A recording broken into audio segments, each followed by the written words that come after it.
basically, this is a movement. We're going to start on the ground, get to a standing position, and then back down. It's great for core stabilization, shoulder stabilization, hip mobilization, and a lot of other things. So the biggest thing is getting that setup correct when you are doing the get up. My feet, I kind of angle them so that they are at the same distance as my deadlift and my squat. That way I just know I'm pretty much around the same place for all three of the movements. It may differ. If I'm doing a right-sided get up, my right leg is bent. What you want to make sure for the setup though is that your leg isn't too far away, because then you won't have the leverage, and that's not too close either into your butt.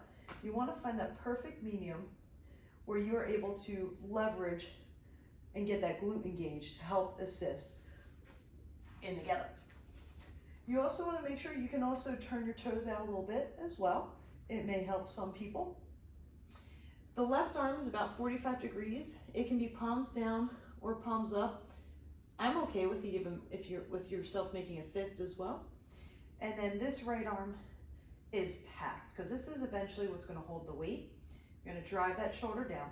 So step one is pushing through this right foot and rolling hard onto the left elbow. From here, we want to make sure that we're not collapsed down like this. Chest proud, nice and tall, bracing, okay? And you're always looking at the fist, because eventually that's going to have weight in your hand. From there, you're going to push through this left hand in what's called our tall sit. Our abs are nice and tight, hips come up, and we're going to sweep our leg back. So we want a straight line from this hand to the knee to the foot. We're loading it, our abs are tight, and then from there we're going to push the butt away, come up, and move that front leg so that we're in a lunge position. Now I'm just going to move so you can see it just a little bit better. So we're in a lunge position here. We're looking now straight ahead. We push through the ground and we stand up. Want to make sure that your feet, I like to say nice and wide, because eventually you're going to have weight and you don't want to be teetering with your feet together trying to stabilize something that might be half body weight overhead. From there, we just now reverse it. So we're going to do a reverse lunge, nice and easy. Our abs are tight, soft touch on the knee. I'm going to move this front leg. Our abs are tight. We're going to hinge, okay? We're making sure that we're hinging and pushing the butt away. We don't want to just collapse to the floor. So I'm just going to come back this way. There we go. This way. So we're hinging our butt away, right? We don't want to just collapse using our spine. So my abs are engaged, diagonal hinge, hand on thigh, hand on ground, looking up at that hand. I come through and I sit, still chest tall, abs are tight. I'm looking at my invisible weight. I come down to the elbow, take my right hand and push the floor away. So I come down to my right shoulder and then my left shoulder, bring the weight down and roll to the side.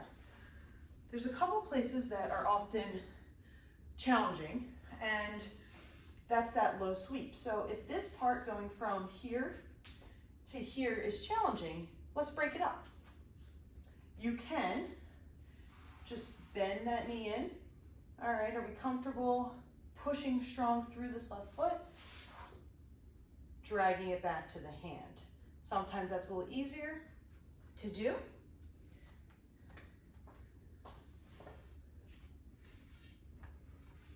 Also, when you're in this lunge position, the standing up is often difficult.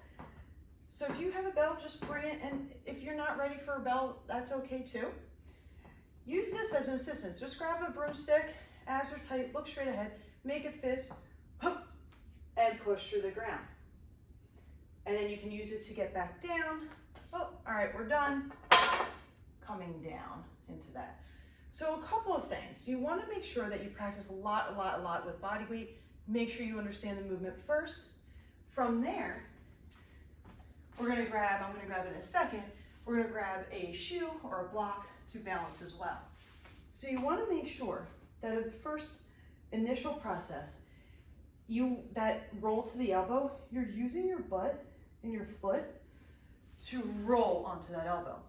If it's hard, most likely you're trying to use your abs, you're sitting up and your feet are flailing. So you really want to make sure, if you need to, as practice when you're learning, you can take that right foot and slam it to help give you a little oomph.